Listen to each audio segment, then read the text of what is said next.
L'histoire d'Éline. Éline avait 32 ans, un sourire lumineux, mais une bataille invisible qu'elle menait chaque jour, le diabète. Pour beaucoup, ce mot n'était qu'un diagnostic sur un papier.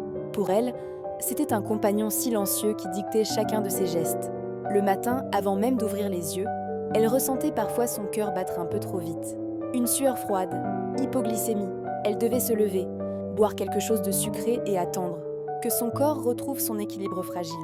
À d'autres moments, c'était l'inverse. Bouche sèche, grande fatigue, vision trouble, hyperglycémie. Son corps cherchait un autre équilibre. Au travail, Éline jetait régulièrement un œil à sa montre, non pas pour les réunions, mais pour surveiller l'heure de ses contrôles. Elle se piquait discrètement le doigt, espérant que personne ne remarque. Lorsque son taux changeait trop vite, elle ressentait une lourdeur dans les jambes, un brouillard dans son esprit, comme si son corps s'arrêtait quelques instants. Les journées les plus simples devenaient pour elle un équilibre fragile. Anticiper les repas, adapter les doses, gérer les imprévus, affronter la fatigue, les vertiges, cette sensation d'être parfois retenue par une force invisible. Un soir d'hiver, alors qu'elle marchait sous les lampadaires, une grande lassitude la traversa. Elle s'assit quelques minutes pour respirer. Autour d'elle, les passants riaient sans savoir.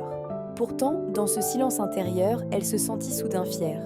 Fière d'être encore là, fière d'avancer malgré tout, fière de comprendre son corps un peu plus chaque jour. De retour chez elle, Éline alluma une petite lampe douce, se servit une tisane, puis écrivit dans son carnet « Je combats un ennemi invisible, mais je gagne chaque fois que je continue d'avancer. » Parce que vivre avec le diabète, c'était difficile, imprévisible, souvent fatigant. Mais Éline avait compris qu'au-delà des symptômes et des contraintes, il y avait une force immense, celle de ne jamais abandonner.